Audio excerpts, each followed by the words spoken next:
The Upper Himalayas, the roof of the world. Outside of the polar regions, this is one of the largest areas covered by glaciers.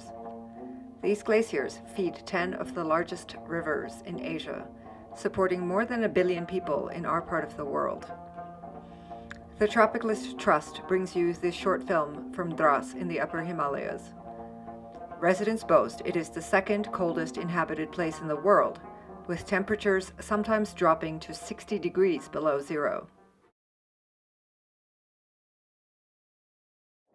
मेरा नाम मुस्तफ़ा है। मैं 11th class का हूँ। तो जब मैं बचपन में अपने बाप के साथ मछलियाँ पकड़ने जाता था, लेकिन मैं अभी जब जाता हूँ तो अभी बहुत कम मछलियाँ निकलती है, क्योंकि उस इलाके में पानी सूख गया है, क्योंकि बर्फ़ इतनी बार नहीं आ रही है, तो ग्लेशियर भी बन नहीं रहे हैं, तो उस इलाके में पानी बहुत कम हो रहा है। मेरा नाम नसरिन बतूल है और मैं 12th क्लास की स्टूडेंट हूँ।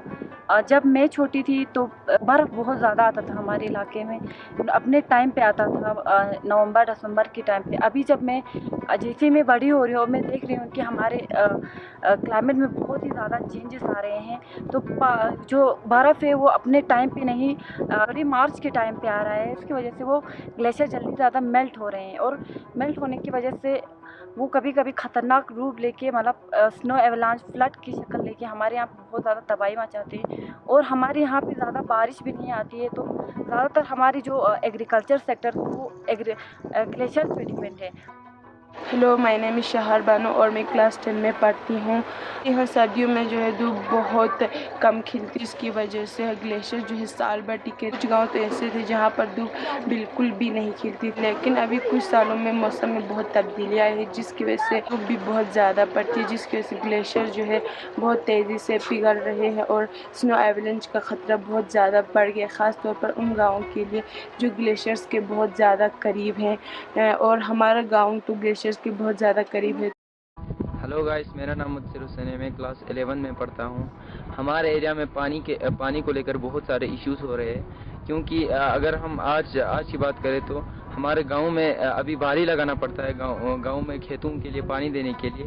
पहले ऐसे नहीं होता था, पहले हम जब चाहे अपनी मर्जी से पानी लगा सकते थे। तो अभी इसी की वजह से एक सोशल इशू भी बढ़ रहा है। हमारे गाँव में बहुत सारी लड़ाई भी होती है इसी पानी की वजह से।